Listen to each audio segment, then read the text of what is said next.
बचपन में मेरी मम्मी हमेशा बोलती रहती थी कि बाहर जाके खेलो। अब बाहर मेरे मोहल्ले के बच्चे भाई वो ऐसे अजीब अजीब से गेम्स खेलते थे। कहीं ड्रैगन फ्लाई में रस्सी बांध के उसको पेट बना लिया है, कहीं नंगे भाग रहे टायर के पीछे लकड़ी मारते मारते। मेरी मम्मी को उन पर दया आ रही है कि बेचारे गरीब बच्चे किसी भी चीज से खेल लेते हैं, फिर हमारी कार पलट जाती है। हाँ, वो टायर हमारी कार का था। और मुझे एक बात बताओ, चक्के से खेलने पे वो गरीब कैसे कंसीडर हो रहे हैं? क्या पता उन्हें कार खरीद के चक्का निकालो, क्या पता लैम्बोर्गिनी के चक्के से खेल रहे हो। नहीं, तुम्हें कैसे पता चल रहा है वो गरीब है या अमीर? और एक चक्के से इतनी सारी एक्टिविटी करेंगे ये लोग। कभी चक्के में रस्सी बांध के झूला बना दिया, कभी झूले से फेंका के खुद को लूला बना दिया, कभी लूले पे झूला बांधकर हुला हू बना दिया। ये इतने हरामी बच्चे थे, इनके साथ कोई भी घर नहीं खेलता था, क्योंकि घर ये जुए में लगा के हार जाते हैं। ये वो बच्चे जिन्हें तुम रिमोट कंट्रोल कार भी दोगे तो उसकी मोटर निकाल के पंखा बनाएंगे। एक बार इन्होंने रिमोट कंट्रोल रिमोट बनाया था, तुम अगर इस रिमोट पे बटन दबाओगे तो इस रिमोट पे बटन दबेगी, बस।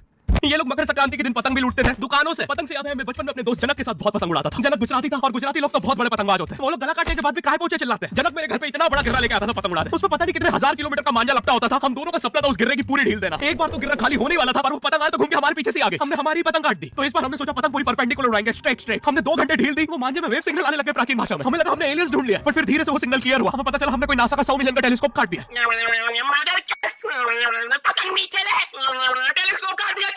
नासा का टेलीस्कोप जैसे ही नीचे गिरा, बच्चों से पहले वीसरों ने लूट लिया। बहुत वियर्ड लगते सारे बुड्ढे छत कूद के भाग रहे थे। एक तो जनक के मांझे में इतनी सारी गठाने होती थी, वो मांझा इतना भारी हो जाता था, हम चौथे माले से पतंग उड़ा रहे हैं, वो दूसरे माले पे उड़ रही है। बचपन में बोला जाता है किसी भी स्ट्रेंजर से बात नहीं करते, तो फिर मैं इशारे करता था। तो फिर दादी मेरे चरित्र पे सवाल उठाती थी। दादी से याद है पुराने जमाने में एंटरटेनमेंट के लिए कुछ होता नहीं था, तो लोग 7-7 8-8 बच्चे पैदा कर लेते थे ताकि उन्हें जायदाद पे लड़ता देख मजे ले सके। मेरे पापा के 5 भाई और 4 बहनें, टोटल 9 बच्चे। मेरी दादी ने जिंदगी के 9 साल बस बच्चे दिए। दादी ने 9 साल तक पेट में इतनी लाते खाई है, उनके अंदर से एब्स आ गए थे। मेरी दादी लिटरली अंदर से टूट चुकी थी। उनका इतनी बार ऑपरेशन हो रखा है, उनको डॉक्टर ने टापों की जगह चेन लगा दी थी। भाई आज के जमाने में तो इतने बच्चे कोई पता नहीं करता, उल्टा अबॉर्शन करवा लेते हैं। और यस, मैं अबॉर्शन बोलूंगा क्योंकि मुझे जेल नहीं जाना। एक तो इंडिया में भी अबॉर्शन करवाना लीगल है, लेकिन बच्चे का जेंडर जानना इलीगल है। मतलब तुम मार तो सकते हो, लेकिन किसे मार रहे हो ये पता नहीं कर सकते। तो देखो अब रिस्क कितना बढ़ गया है। क्या पता अंदर शेर बैठा हो या कोई बड़ा गैंगस्टर, क्योंकि तुम्हें तो पता नहीं है तुम किसकी सुपारी दे रहे हो। क्या पता वो अंदर बंदे लेके बैठा हो। बचपन में सबके मम्मी पापा डराते हैं, मस्ती मत करो वरना बोर्डिंग स्कूल भेज देंगे। और मुझे बोर्डिंग स्कूल से इसलिए डर नहीं लगता था कि मैं वहां जाके अपनी फैमिली से दूर हो जाऊंगा। मुझे बोर्डिंग स्कूल से इसलिए डर लगता था क्योंकि वहां पे वो बड़े दांतों वाला ईशान अवस्थी होता है।